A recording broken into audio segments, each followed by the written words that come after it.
minējāt, ka tas ir aizņēmums. Tas ir aizņēmums, lai jūs griežat nost uz neatdošanu šo naudu. Uzskata arī Labklājības ministrija, ka šobrīd valdība izšķirās uz tādu soli, ka ir jāsamazina izdevumi no speciālā budžeta,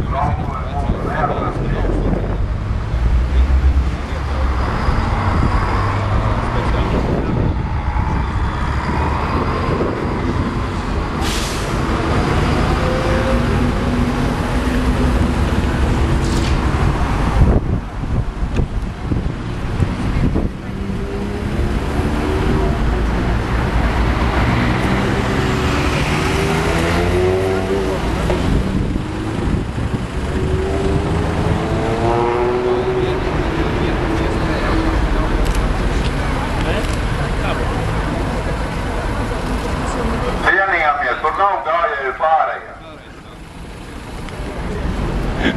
Tas jautājums.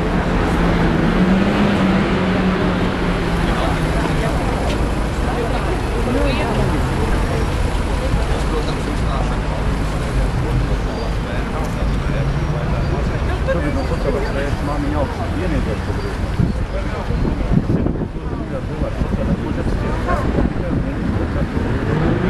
Mums ir jāizšķirās.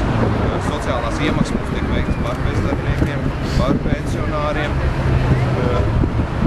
vecāku apdrošināšanai izdevumi, kas iet, bet kurš ievietojot viņu speciālajā budžetā, diemžēl, tika ievietots ceļot sociālā likuma.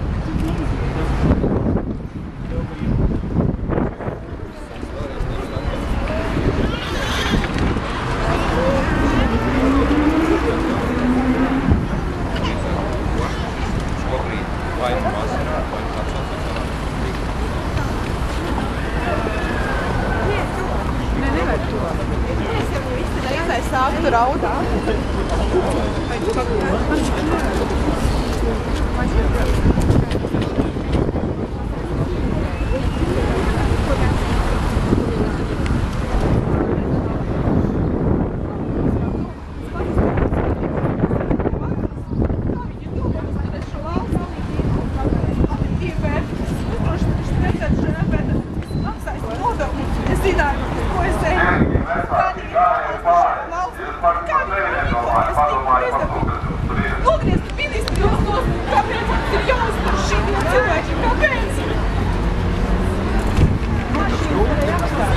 Mēs varam nogriezt visu ministriju, mēs varam aiztaisīt visus sociālās apdrošināšanas. Mēs varam savākt 30 miljonus speciālā budžetā. Nogriežam bērniem, jums būs tiecenas, kā jūs skatīsieties viņam acīm. Kā? Jā, visdrīzāk tas jāsaka finanšu ministram, ka speciālo budžetu nedrīkst aizstāvēt. Es pateikšu, uz valdības sēdēju pateikšu. Šeit ir pietiekoši daudz vecāku ārā. Tomēr solidāri. Mums ir vajadzīgs 1% no speciālā budžeta. Mums visiem ir saņemt speciālo finansējumu. Vienas pašas vecākas mēs šobrīd noraušam nost. Viņas zina, ka tā ir Labklājības ministrijas jau tāda ir nostājuma tieši vecāki. Sliktākiem, kuriem pirmajām un pēdējiem vēl ir pārāk pirmajām jāņem nost. Tātad 20 šim ir un arī šo finanšu ministriju pēc prioritātes, no kuriem tad ņemt, no kuriem sadalāt jāiztiktu, to jau pasaka Labklājības ministrija. Labklājības ministrijas politika nekad nav bijusi, ko ņemt nost. Kādam, ko ņemt nost. Jāņem tad kuram ņemt Labklājības ministrija, tieši tā, Labklājības ministrija ne jau nāk ar priekšlikumu. Labklājības ministrija parāda, ko tas nozīmē,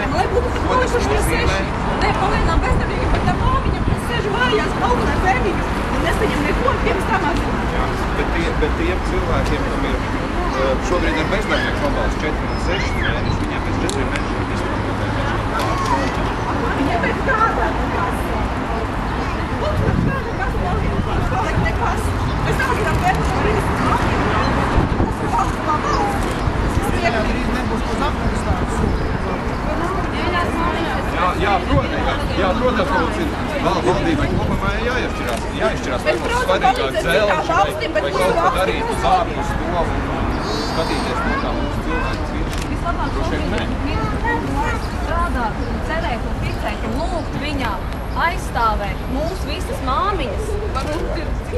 Ne tikai tāpēc, ka tas ir godīgi, bet tāpēc, ka tā ir valsts nākotne, jo katra normāla valsts balstās uz ģimeni. Es iešu un teikšu uzreiz sākot valdības sēdē. Šeit ir ārā māmiņas un tāds ir viņu viedoklis.